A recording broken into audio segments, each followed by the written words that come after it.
Greetings, travelers, hobos, rubber tramps, sidesteppers, house flippers.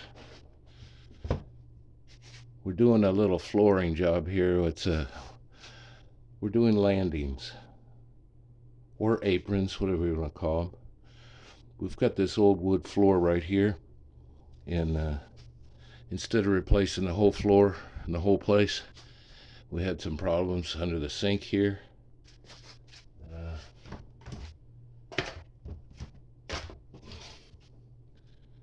There's one of we pulled up a good one. We can reuse this. It's kind of a parquet pattern, but you can see that you get water underneath them, and that's not good. That's kind of warpy, isn't it? Yeah, that's not happening really. You need a safety cone for this. You'll be tripping all over that. So instead of taking out the whole kitchen floor, we're just going to add some tile here in front of the sink. And this stuff here is set on top of the old linoleum. I only saw one layer of linoleum, so that's probably the original. We're talking 1985, something like that. So instead of pulling up the linoleum, you just glue this right down on top of it.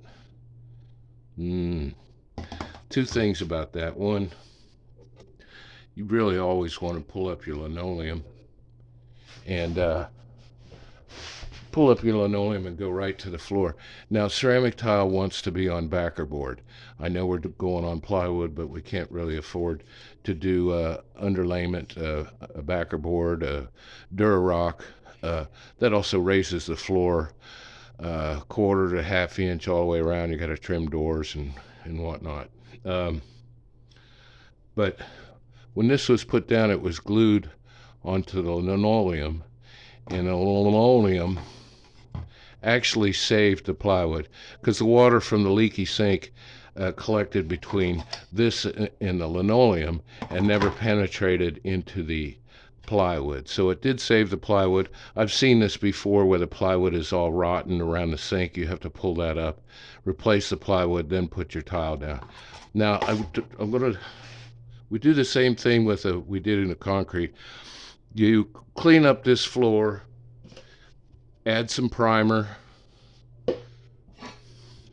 brush it on, and that seals the plywood. The plywood's very thirsty, so when you do your thin set and your tile, it wants to pull moisture out of the thin set, weakening the thin set. So you want to seal it. You can also seal it with latex paint, thin it out a little bit, not too much, and you can, as long as you're sealing the raw plywood, because it's thirsty, it wants to draw water out of the thin set.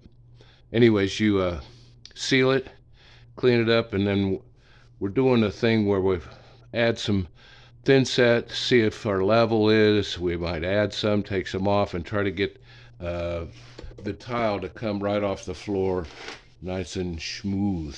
You want that nice transition there so you're not tripping over it. That's about it. We've saved some of these for some repair work in this floor. I'm going to try also something new for me. When you do tile like this right on plywood, what will happen is the grout lines will crack, the flexing. If you don't use backer board, or if this is not right on concrete, you'll get some flex in the tile as you walk on it over the years, and the grout will crack.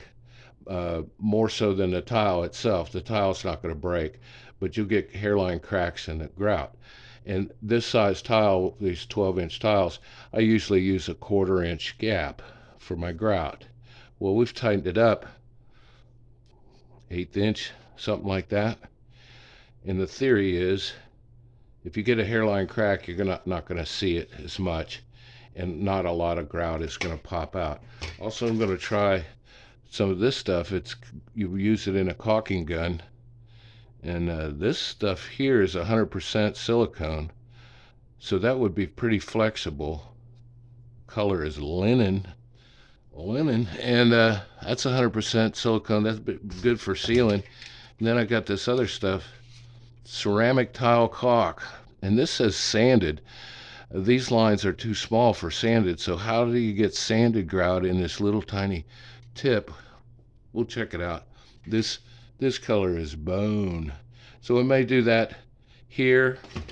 Maybe even the kitchen here we'll do the silicone, because that's probably flexible and good sealing. Now the other landing we did, this is all because the water comes in and it ruins the wood floor. You can see the parquets all over this place.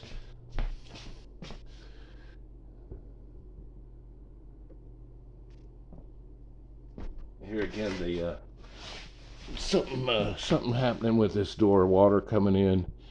It's getting on the wood floor. These you might call parquet pieces. This is another case where you're not going to find these at the store. Okay, you're going to replace them. You're not going to find them. So we don't have enough around the house to patch this, so we put in some tile. And when we do this landing here, we take out the tiles, these wood panels that are good, that we can clean up and maybe reuse, you know, around the house where we need to repair. We saved about 10 or 20 of them. But this is the outdoor French door landing. These are landings or aprons, and I don't know what you call them, but that's what you do. You want to add enough thin set that you get this nice and flat with the existing floor. No trip hazard. And tile in front of a door or window like this, or a sink, actually I think it protects better leaky windows, doors, sinks coming in on your floor. Well, let's get back to it. Coastal Kev out. See you on the next one.